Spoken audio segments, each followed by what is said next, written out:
En décembre 2025, j'ai créé mon tout premier produit physique, le workbook Break to Reset. C'était très cool, mais honnêtement, avec un peu de recul, j'ai quand même fait pas mal d'erreurs et c'est normal, hein. C'était mon tout premier produit physique, la première fois que je créais et que je vendais quelque chose à ma communauté. Mais vous me connaissez, j'adore tirer des leçons de mes expériences. Donc, je vous ai concocté une petite liste de 10 erreurs concrètes que j'ai fait et que je vais vous expliquer pour que vous ne refassiez pas les mêmes erreurs.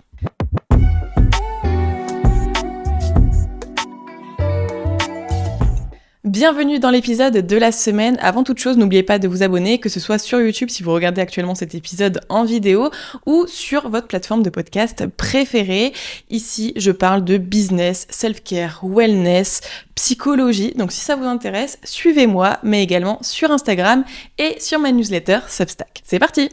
Bon, ça fait 10 fois que je recommence cet épisode de podcast parce que je me mélange les pinceaux.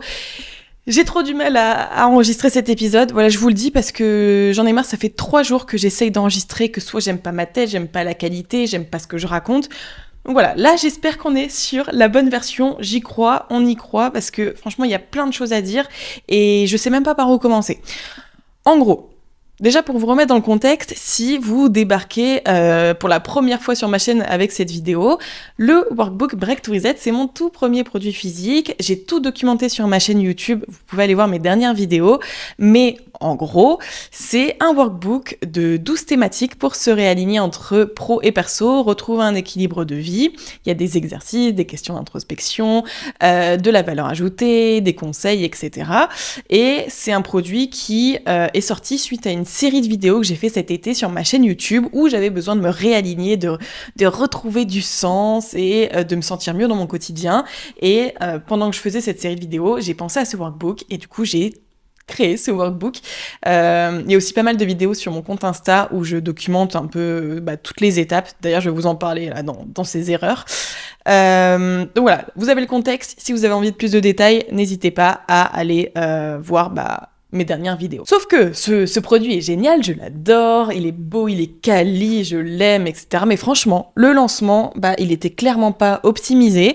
Mais c'est ok. En fait, moi j'ai l'impression que je teste des choses justement pour voir ce que je rate pas et venir vous en parler parce que j'adore tester des choses et j'aime bien aussi rater, même si je considère pas vraiment ça comme un raté.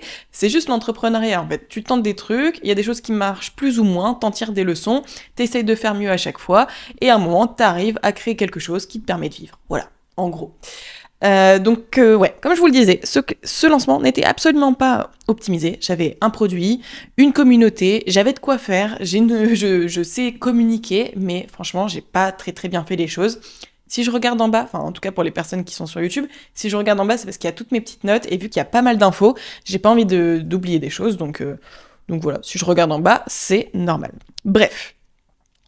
Je ne dirais pas que ce lancement un peu raté, encore une fois, j'aime pas le mot raté, mais toutes ces erreurs, je dirais pas que c'est un accident. En fait, le fait que j'ai pas fait autant de ventes que je voulais, c'est pas un accident. En fait, c'est juste une accumulation de plein de petites choses, des on verra plus tard, de la procrastination, de la flemme, etc., que je captais au cours de tout le process avant le lancement, mais à chaque fois, je me disais, bon, c'est tout, là, j'arrive pas à faire mieux, ou je crois en moi, ça va le faire quand même, ok, finalement, pas forcément, parce que le monde n'est pas magique, si tu ne travailles pas assez et si tu ne fais pas assez bien les choses, il y a peu de chances que ça fonctionne aussi bien que tu en rêves. Donc c'est pas un accident, je sais clairement où sont mes erreurs, je suis pas dans l'incompréhension de pourquoi ça n'a pas aussi bien marché que je l'aurais aimé, et c'est pour ça que clairement là j'ai de la matière pour vous conseiller quoi. La toute première erreur, c'est l'erreur classique, je pense, de toutes les personnes qui créent un produit physique pour la première fois, c'est de commander trop de stock. Honnêtement, je n'avais aucune idée de combien d'exemplaires je devais imprimer. J'avais jamais vendu de produits à ma communauté, donc je n'avais aucune idée de à quel point elle pouvait être réceptive à ce genre de projet. Et j'ai vraiment fait au hasard, voilà, je me suis dit, bon, 500 exemplaires, voilà, c'est ni trop ni pas assez. Si je fais le buzz, voilà, tout va partir, et si je fais pas le buzz, 500, ça va encore. Grosse erreur. En tout cas, pour un premier produit, si je devais le refaire, je ne ferais pas ça. Ce que je ferais, c'est que je créerais le produit, voilà, enfin en tout cas le fichier, je l'imprimerai pas du coup. Je créerai le produit, et je ferai des précommandes sur mon site en indiquant du coup tous les bénéfices du produit, des images, etc., le prix, pour voir déjà, dans un premier temps, comment est-ce que c'est perçu par ma communauté. Est-ce qu'il y a des gens qui passent commande, enfin qui font des précommandes? Est-ce que j'ai des retours sur, par exemple, le prix? Est-ce que je me rends compte que les gens, ils trouvent ça cool, mais il y a beaucoup de gens qui veulent pas l'acheter?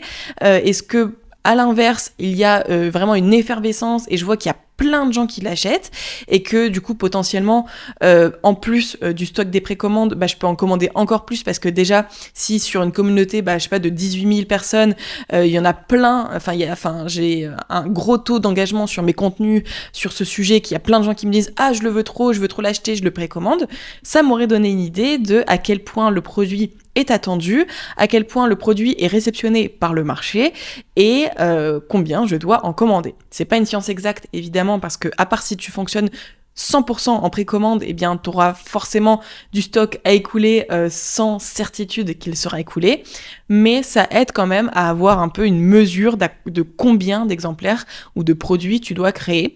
Donc voilà, première erreur, et je vous recommande du coup, en tout cas pour un premier produit, de fonctionner par précommande et de ne pas commander trop de stock, quitte à être en rupture de stock et de jouer là-dessus, de dire c'est sold out, je vais recommander du stock, abonnez-vous. Enfin voilà, c'est déjà mieux que d'avoir trop de stock qu'on a du mal à écouler.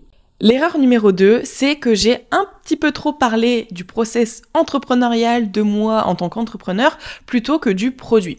Sur ma chaîne, sur mon compte Insta, j'ai fait toute une série Work in Progress sur toutes les étapes du process entrepreneurial autour du produit. Donc hyper intéressant pour les gens qui s'intéressent à l'entrepreneuriat. J'ai adoré faire cette série. Sauf que on parle beaucoup du process entrepreneurial, mais pas tant du produit. Alors évidemment, le produit est toujours mentionné dans chaque contenu, mais si t'es pas trop intéressé par l'entrepreneuriat, c'est pas des contenus qui vont t'attirer, et sauf que le problème, c'est que j'ai pas fait plus que ça des contenus qui sont là juste pour attirer des clients, et pas des clients entrepreneurs, juste des clients qui peuvent être intéressés par un produit de ce genre. Donc, j'en ai fait quelques-uns, mais vraiment très peu. J'ai fait quelques stories. Mais en fait, personnellement, j'avais l'impression de tourner en rond dans mon discours commercial oui, voilà, c'est un workbook qui permet de se réaligner. Il y a 12 thématiques. Mais je savais pas trop quoi dire d'autre parce qu'en fait, dans ma tête, c'était logique que, juste en disant ces quelques phrases, voilà, t'as toutes les informations en ta possession et si tu sembles intéressé, tu vas forcément l'acheter. Non.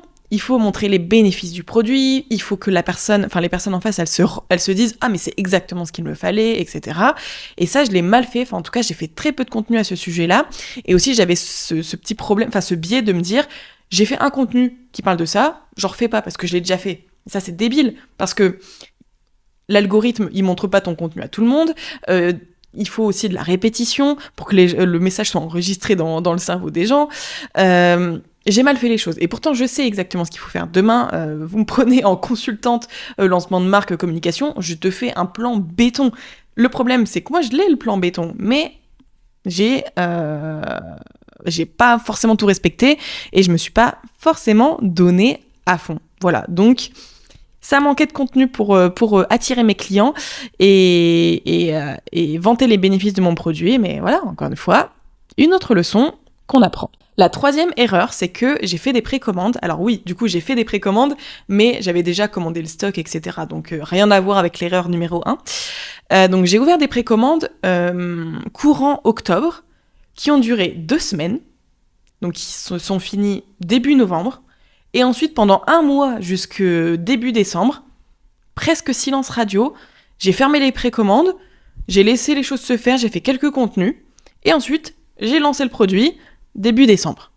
Ça n'a aucun sens. Pourquoi ça n'a aucun sens ? Pourquoi lancer des précommandes, genre plus d'1 mois avant le lancement, pour les faire durer seulement 2 semaines, et ensuite ne plus trop donner de nouvelles, donc vraiment freiner la communication et l'effervescence qu'il peut y avoir autour du produit. Qu'est-ce que j'aurais dû faire à la place ? J'aurais dû ouvrir les précommandes, par exemple. Alors déjà, j'aurais dû les ouvrir bien avant de commander mon stock. Mais bon, partons de ma situation, de la vraie situation. J'ai commandé mon stock, etc. Je sais que le stock arrive, courant novembre. Qu'est-ce que je fais ? Je lance des précommandes un mois à l'avance et je n'arrête pas les précommandes jusqu'au lancement. Et ça permet à toutes les personnes qui vont tomber sur mon contenu courant novembre, enfin en tout cas avant le lancement, d'avoir la possibilité de l'acheter, donc pas de le recevoir directement, mais avoir la possibilité de l'acheter et de recevoir le colis dès le lancement. Et une fois le lancement arrivé, là toutes les personnes qui sont attirées par toute la communication du lancement peuvent commander. Je sais pas si c'est très clair ce que je viens de dire, mais en gros, ça servait absolument à rien de lancer des précommandes à l'avance et d'ensuite presque faire silence radio. Et même si j'avais pas fait silence radio, c'est inutile. Pourquoi ne pas prolonger les précommandes ? Et surtout qu'en fait, c'était pas logique de faire des précommandes parce que j'avais déjà mon stock. Donc, quel intérêt de garder mon stock et que les gens l'achètent, mais que je l'envoie pas ? C'est débile. Enfin, franchement, là, il y a rien qui allait. J'aurais vraiment dû faire juste des précommandes avant la signature du stock. Et ça aurait été beaucoup plus logique. Là, c'était pas assez... Non. J'ai mal fait les choses, mais en même temps, j'étais pas encore très au courant des délais de livraison, des délais de production et tout ça, mais... Voilà, cette erreur numéro 3, c'est une erreur dans ma situation, mais en fait, cette situation n'aurait même pas dû exister. C'est ça que je veux dire. Je pense que c'était pas très clair d'ailleurs. Si vous avez des questions là sur ce point-là, n'hésitez pas à me les mettre en commentaire. L'erreur numéro 4, c'est que j'ai été quand même assez irrégulière sur les réseaux sociaux avant le lancement.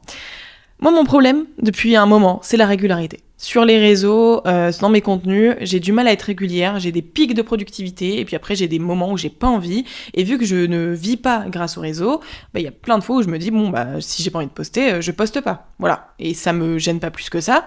Sauf que là, c'est débile de faire ça quand t'as investi des milliers d'euros dans un stock de produits. Parce qu'en fait, je me suis presque auto-sabotée. Clairement, c'est ça.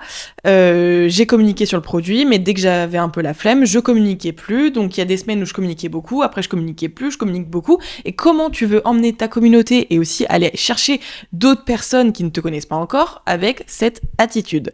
Et surtout que ça, l'algorithme, il aime pas parce que quand t'es super actif, pas actif, super actif, il dit, ok, ce compte, il est pas très fiable, je vais pas plus que ça proposer les contenus à des nouvelles personnes. Donc je me suis, encore une fois, auto-sabotée. Et surtout, les gens, ils perdent le fil. Même les gens qui te suivent de manière assidue, ils voient que tu postes des contenus, ensuite tu disparais, tu reviens, tu dis « Ah, n'oubliez pas, dans 2 semaines, je sors un workbook » et tu disparais. C'est complètement débile et tu perds vraiment, en fait, tu perds l'attention des gens et il y a tellement de choses sur les réseaux tout le temps que les gens, ils vont pas se casser la tête et essayer de comprendre ce que t'es en train de foutre et ils vont un peu lâcher le truc et aussi, tu donnes pas forcément une bonne image de personne qui est super déterre dans son projet, qui est à fond, qui donne tout pour que ça réussisse. Tu donnes plus, j'ai donné du coup plus l'image de quelqu'un qui fait des choses mais qui est pas à fond dedans. Et je pense que c'était le cas en fait. J'ai adoré toute la partie créativité, création du produit, etc. Mais la partie vente, j'ai eu un peu de mal. Et en plus, on arrivait vers octobre, novembre, décembre. Et moi, c'est quand je commence vraiment à avoir beaucoup moins d'énergie. Et du coup, tout ça couplé, la pression, le fait que je bosse dessus depuis plusieurs mois, j'ai pas réussi à être régulière et ça, je sais que c'est mon problème de toujours. Et même si j'avais pris une social media manager pour m'aider sur mes contenus, en fait, le problème, c'est que j'ai aussi un problème j'aime bien contrôler les choses, j'aime bien que ce soit moi qui ai les idées, et dans tous les cas, la social media manager, elle peut pas trop travailler si moi je produis pas le contenu. Et c'était aussi ça le problème, c'est que j'avais pas forcément trop de l'envie de filmer, ou alors vu que je voulais contrôler les idées, j'aimais pas trop forcément toujours ce qu'elle me proposait. J'avais l'impression que je pouvais faire mieux, mais est-ce que je faisais mieux ? Non. Donc voilà, ça a donné des réseaux pas assez actifs à mon goût. Et tu mixes ça avec l'erreur numéro 2 de pas avoir fait assez de contenu pour montrer les bénéfices du produit. Tu commences à comprendre pourquoi le lancement n'a pas été aussi extraordinaire que j'aurais pu le rêver. Donc ce que je ferais si je devais recommencer, c'est évidemment de prévoir un plan de contenu de un mois juste avant le lancement, hyper carré, les contenus tous faits à l'avance, tous programmés, il n'y a pas de surprise, il n'y a pas de last minute, il n'y a pas de... Non, c'est prévu, c'est organisé, c'est filmé d'avance, c'est carré, et là... Si t'as bien bossé ton plan et que tout est filmé à l'avance et que t'as pas pris trop de retard et que t'es sérieux, et la plupart du temps, c'est quand même quelque chose qui fait que ton lancement peut un peu mieux réussir. La 5e erreur que j'ai fait, c'est que certes, j'ai pas été régulière avant le lancement, mais alors après le lancement, c'était pas mieux. Au moment du lancement, voilà, effervescence, belle vidéo de lancement, j'étais trop contente, j'ai plein de retours, j'ai des commandes, donc trop contente, franchement trop contente. Je continue de publier des choses, mais pas à un rythme assez soutenu selon moi encore une fois, et plus les jours et les semaines passaient, moins j'ai publié, et on est arrivé à la période de Noël, parce qu'en gros mon lancement c'était je sais même plus quand était mon lancement. Le 10 décembre ? Je crois que c'était le 10 décembre mon lancement. Non, le 3 décembre. Le 3 décembre, c'était mon lancement. Et du coup, on est vite arrivé à la période de Noël où tout le monde est fatigué, plus personne n'a trop envie d'être sur les réseaux. Et même moi, en fait, j'en pouvais plus. J'en avais marre de cette pression de ce projet-là depuis plusieurs mois. Et de toute façon, je me connais, quand j'arrive à la période de Noël, moi j'ai envie de tout lâcher et je ne voulais plus que ça faire du contenu. Donc j'ai un peu laissé tomber, j'ai fait quelques stories, je continuais à faire des commandes, donc ça j'étais contente. Je continuais de poster mes petites stories en train de faire les colis, tout ça, mais je faisais pas du contenu plus qualitatif que ça. Et ensuite, ça a été de pire en pire parce qu'après, jusqu'à aujourd'hui, jusque mars, j'ai publié quoi ? 3 carousels et pratiquement rien à voir avec le workbook. Donc ouais, clairement, là, j'ai pas du tout assuré mon plan de com pour le après. Et pareil, si je devais recommencer, t'as un plan de com pour avant le lancement, t'as ton lancement, et t'as un plan de com pour au moins 3 semaines à 1 mois après le lancement pour continuer à faire vibrer cette communauté. Il y a un truc qui se passe, donc il faut continuer à l'entretenir. Et donc ça c'est hyper important, mais encore une fois c'est bien d'avoir les idées, mais après faut passer à l'action. Donc voilà, ça c'est mon problème, hein. J'ai aussi toujours plein de super idées, mais quand il s'agit de passer à l'action, c'est plus compliqué. Mais encore une fois, je dis tout ça, je fais beaucoup de second degré, je me moque un peu de moi, mais honnêtement quand t'es un peu seul avec ton projet et que c'est toi et toi-même face à un lancement de produit, t'as d'autres choses à gérer dans ta vie, dans d'autres projets, etc. Enfin, c'est aussi compliqué. Et si vous êtes dans cette situation, si vous aussi vous lancez un produit mais que vous êtes seul, que vous n'êtes pas forcément accompagné, que bon, voilà, peu importe. Sachez que je vous comprends et que c'est dur. Et que c'est normal aussi de pas faire les choses parfaitement, surtout les premières fois, et que c'est aussi important de passer par là pour apprendre plein de choses. C'est comme ça qu'on apprend, on peut pas tout faire parfaitement dès la première fois, donc pas de culpabilité. L'erreur numéro 6, j'ai donc créé une base mail. Voilà, j'avais sur mon site un endroit où on peut mettre son mail avant le lancement pour être tenu au courant des actus, etc. Ça c'est cool, bon point. Mais je l'ai pas assez exploité. J'ai fait quelques newsletters, mais en fait, c'est bête ce que j'ai fait. J'avais une grosse base de données mail, donc quand par exemple il y a eu les précommandes, j'ai envoyé un mail pour les précommandes, j'ai eu quelques commandes. Ensuite, aucun mail. Et une semaine avant le lancement, j'ai dû envoyer genre 4-5 newsletters en une semaine, mais c'est beaucoup trop. Moi-même, j'ouvre pas les newsletters quand je vois qu'il y a des marques qui me harcèlent. Donc, pourquoi j'ai fait ça ? Je sais pas. En fait, je pense que je voulais rattraper ce que j'avais pas fait avant et me dire, ok, je donne tout une semaine avant le lancement, je poste plein de podcasts et j'envoie plein de newsletters. Mauvaise idée. T'épuises ton audience, les gens ils ont même plus envie d'ouvrir, et honnêtement les newsletters étaient cool mais pas plus qualitatifs que ça. Je faisais un peu les choses à l'arrache parce qu'encore une fois j'étais en dernière minute et j'ai envoyé du coup après au moment du lancement une ou deux newsletters après le lancement, et puis après j'ai plus du tout exploité cette base mail, ce qui est vraiment dommage parce que ta base mail c'est vraiment hyper important. C'est des gens ils sont pas juste abonnés à toi, ils ont mis un mail pour que tu les tiennes au courant de quand va sortir ton produit et de toutes les actualités. C'est eux qui ont décidé de mettre leur mail et toi tu négliges ça. Mauvaise idée, et c'est normal. Enfin voilà, encore une fois, je peux m'en vouloir qu'à moi-même. Donc ce que j'aurais fait si j'avais été un peu plus sérieuse, non. Allez, j'arrête de me moquer de moi parce que c'est pas cool. C'était pas si facile que ça. Bref, ce que j'aurais fait, c'est que, encore une fois, j'aurais pris de l'avance et j'aurais fait vraiment une stratégie de mail. 1 mois à l'avance, je parle de tel sujet. Ensuite, je parle de tel sujet. J'essaye d'explorer des nouveaux sujets. Je fais une newsletter par semaine pour chauffer mon audience. Une fois après le lancement, je fais une newsletter par semaine pour continuer à entretenir la flamme.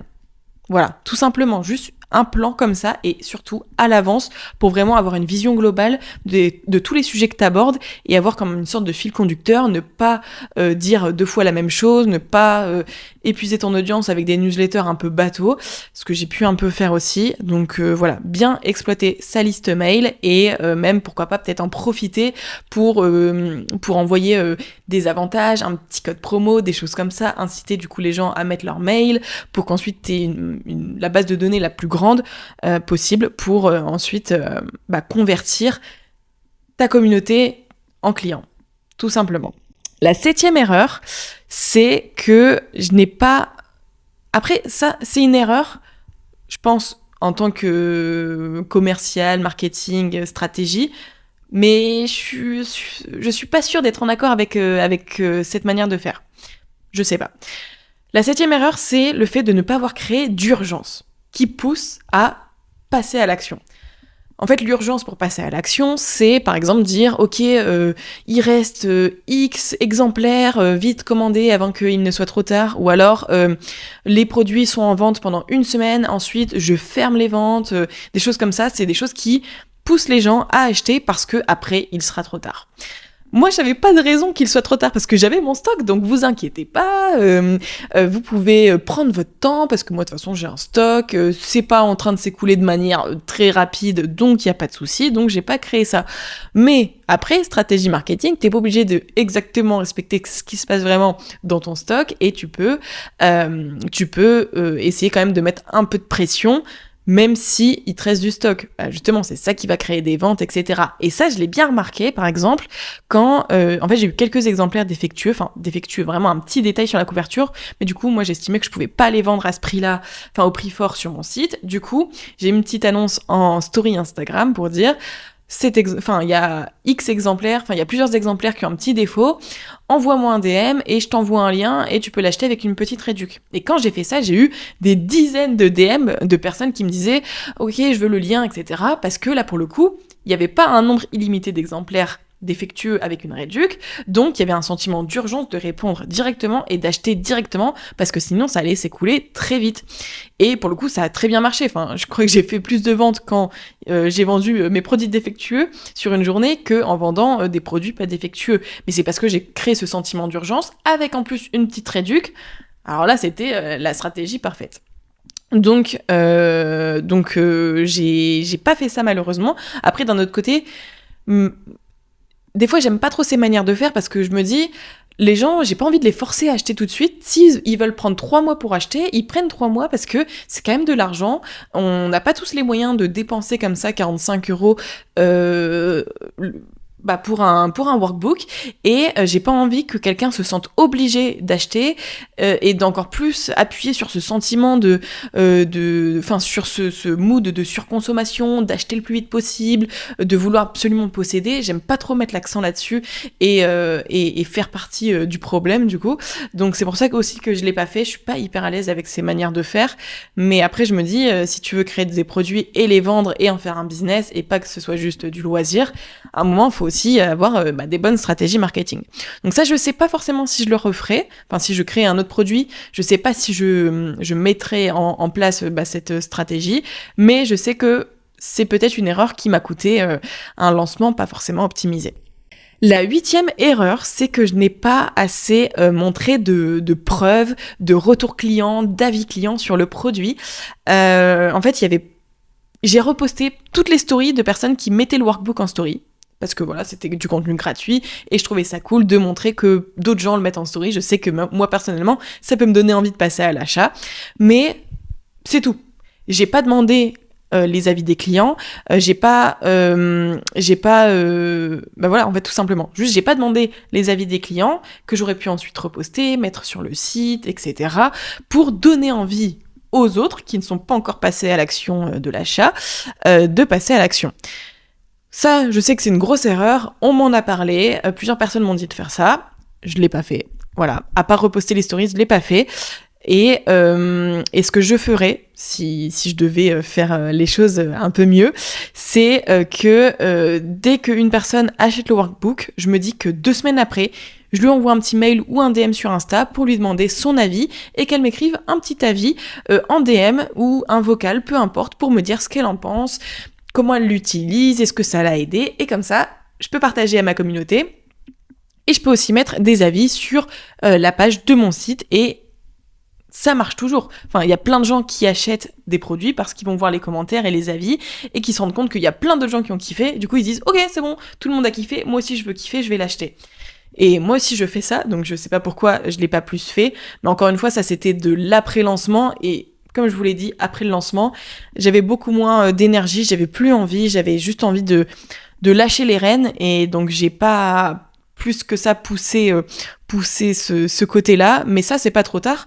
Vu qu'il me reste du stock, je vais continuer à communiquer autour du workbook. Surtout que là, on va entrer dans le printemps, où tu as envie de prendre des nouvelles habitudes, de te sentir mieux, de faire des nouvelles activités, etc. Et du coup, le workbook, ça peut carrément t'accompagner pour cette période.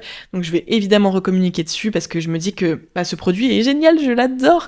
Et je sais que j'ai reçu quand même pas mal de DM de gens qui me disent qu'ils l'adorent, même si je les ai pas mis en avant, et qu'il est trop bien, qu'il est quali, qu'il les aide à vraiment se poser les bases et avancer dans leur vie et se sentir mieux dans une période peut-être pas forcément facile de leur vie ou juste une période où ils ont besoin de changement.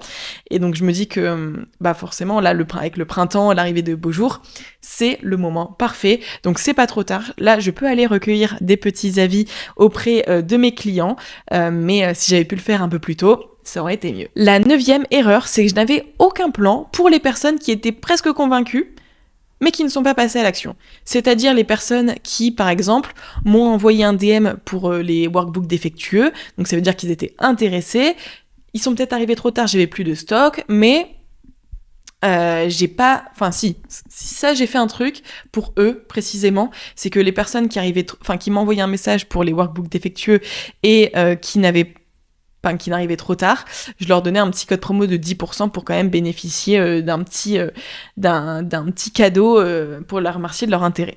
Donc, ok, ça c'est à part, mais par exemple, les personnes sur le site qui visitent le site, qui mettent dans leur panier et qui passent pas à l'achat, je n'avais rien prévu pour eux. Je me suis pas dit, je vais faire des emails de relance, des trucs comme ça. Mais encore une fois, ça rejoint ce que je vous disais juste avant. J'ai du mal, moi, avec ce truc de t'es allé sur mon site, t'as mis un truc dans ton panier, et juste pour ça, je me permets de te renvoyer un mail pour dire attention, l'article est dans ton panier. Je déteste ça. Enfin, franchement, si tu l'as pas acheté, c'est que t'as tes raisons, et j'ai pas envie de te forcer à acheter si en plus t'es pas forcément prête, mais juste pour des questions marketing et de je veux ce produit ou je veux pas le rater, tu l'achètes et finalement il dort sur ta table et tu l'utilises pas. Ça m'intéresse pas. Tu vois, je veux pas forcer les gens et je veux pas qu'ils regrettent leur achat. C'est vrai, c'est pas mon truc. Mais encore une fois, est-ce que du coup, la vente de produits, c'est ce qui est fait pour moi ? Je suis pas sûre, voilà. Mais j'aurais dû faire un truc pour les presque convaincus. Et pas que des emails de relance, même juste une FAQ sur mon compte Insta pour répondre aux questions des gens qui hésitent mais qui ont des petites questions, voilà, des choses comme ça pour les convaincre, encore des stories les unes après les autres pour montrer les bénéfices, montrer l'intérieur, montrer comment l'utiliser. Je l'ai fait un petit peu, mais pas du tout assez pour optimiser encore une fois mon lancement. Donc ce que je referai un petit peu mieux, c'est vraiment en fait identifier ce qui freine les gens pour passer à l'action. Est-ce que c'est le prix ? Est-ce que c'est les doutes ? Est-ce qu'ils savent pas vraiment ce qu'il y a à l'intérieur ? Et d'y répondre en contenu, en story, en vidéo, peu importe, mais de vraiment essayer de rassurer tout le monde et de dire « Ok, je sais pas quels sont tes doutes, mais je te dis tout ce que tu as à savoir sur ce produit. Et si après ça, tu l'achètes, non. Et si après ça, t'as encore des doutes, non, comment je peux l'expliquer ça ? Bon, en gros, je te dis tout ce que tu as à savoir sur le produit, et après ça, à toi de faire ton choix. Est-ce que finalement tu l'achètes, ou est-ce que tu te rends compte que c'est pas quelque chose pour toi, et ça serait totalement ok. Mais au moins, j'aurais fait mon maximum pour convaincre tous ceux qui étaient plus ou moins intéressés par le produit. Et finalement, ma 10e erreur, c'est que j'ai traité le lancement presque comme une fin de projet, en fait.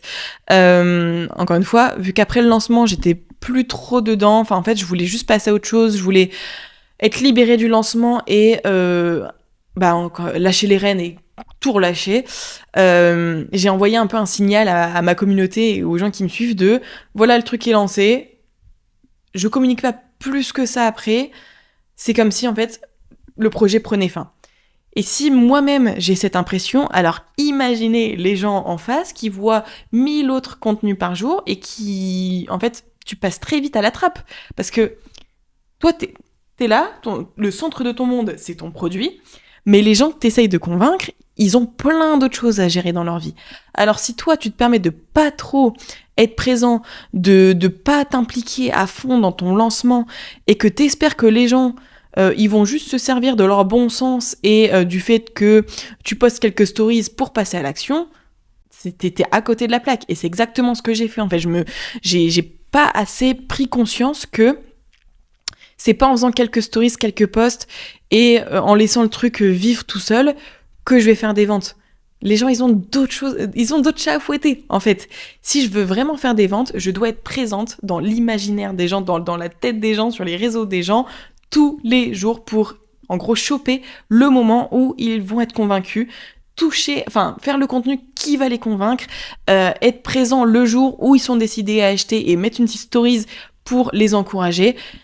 Tout ça, je l'ai pas vraiment fait et j'ai beaucoup donné avant, et encore pas totalement, mais voilà, sur la création, le process entrepreneurial, tout ça, mais il a manqué quand même pas mal de choses pour faire un lancement réussi. 10 erreurs que j'aurais pu éviter, mais 10 erreurs que je suis très contente d'avoir fait parce que j'ai beaucoup appris et je sais que demain je relance un produit, et bien toutes ces erreurs-là, je ne les ferai pas parce que sinon, ça voudrait dire que vraiment, j'adore m'auto-saboter. Et je te partage pas ça pour me plaindre, vraiment. Prends toutes mes erreurs, note-les, prends des notes et si un jour tu as envie de lancer un produit, reviens voir cette vidéo, reviens voir tes notes et essaye de travailler tous ces points-là parce qu'honnêtement, c'est trop dommage de travailler sur un produit que tu kiffes, que tu aimes et de par un manque d'envie, de discipline et de travail, minimiser les résultats que tu peux faire avec. C'est très dommage. Et du coup, moi aussi, je trouve que c'est dommage pour mon produit. Mais ce n'est pas fini. On va reprendre la communication autour de tout ça. Comme je vous l'ai dit, c'est le printemps, c'est le moment justement. Je me disais aussi, janvier, février, on a envie de se foutre la paix. Et là, on arrive au printemps. Petit ménage de printemps dans sa vie. C'est le moment ou jamais de recommuniquer là-dessus. Donc voilà, c'est un mal pour un bien. C'est le moment aussi de recommuniquer dessus. Et bien voilà. J'ai terminé cet épisode que j'avais eu tant de mal à faire. Je vous l'avais dit au début de cet épisode, c'était la bonne. Voilà, la 1000e prise, c'était la bonne. J'espère que ça vous a plu, que ça vous a appris des choses et que ça vous a un peu montré l'envers du décor de la création d'un produit physique. Franchement, c'est pas facile et honnêtement, je vous parle ouvertement, je sais pas si c'est fait pour moi de créer un produit physique. Là, je l'ai fait vraiment avec le cœur parce que c'est une série de vidéos que j'ai beaucoup aimé, qui m'a beaucoup aidé et je me suis dit c'est le truc parfait à faire et c'est l'occasion de tester ça. J'avais l'occasion, j'avais le budget, j'avais le temps, donc je l'ai fait et je suis très très contente. Mais honnêtement, je suis pas sûre que ce soit quelque chose de fait pour moi. Voilà, la vente de produits, je vais encore y réfléchir, je vais écouler déjà ce stock, mais je pense que les prochains projets que je vais créer, ça sera pas du produit physique et je pense que je serai encore plus à l'aise pour en parler parce que ça sera pas du produit physique. Et d'ailleurs, j'ai une petite idée du prochain projet. J'ai hâte de vous en parler, mais c'est pas pour tout de suite, donc je garde le suspense. Et dans tous les cas, je sais que ce projet, de manière générale, c'est un pont. En fait, c'était une brique qui me permet d'arriver au projet là que j'ai en tête. Et c'est le cheminement naturel et totalement logique qui m'amène au projet que j'ai en tête. Et c'est pour ça que dans tous les cas, même si c'était pas le produit de ma vie, le projet de ma vie, il était indispensable pour pouvoir monter l'escalier. Voilà, c'était une marche indispensable. Sans cette petite marche-là, sans ce produit, je n'aurais pas pu forcément accéder au projet que j'ai en tête actuellement. Voilà, tout simplement. Je vais pas plus parler que ça parce que j'adore parler pendant des heures, mais après je radote et ça sert à rien. Merci d'avoir écouté ce podcast. N'hésitez pas à laisser un petit commentaire, à mettre des pouces, des étoiles, tout ça, à m'envoyer un petit DM sur les réseaux sociaux pour me donner votre avis et me dire si vous avez kiffé et si vous avez des petits commentaires, des avis à me donner, tout ça. D'ailleurs, si vous voulez acheter le workbook, évidemment, le lien est dans la bio, dans la légende de la vidéo, dans la légende du podcast, sur mes réseaux. Bref, vous pouvez retrouver ce workbook partout. N'hésitez pas à l'acheter s'il vous intéresse. Voilà. Et je vous dis à la semaine prochaine pour un nouvel épisode de podcast. Je vous fais de très gros bisous et à très vite.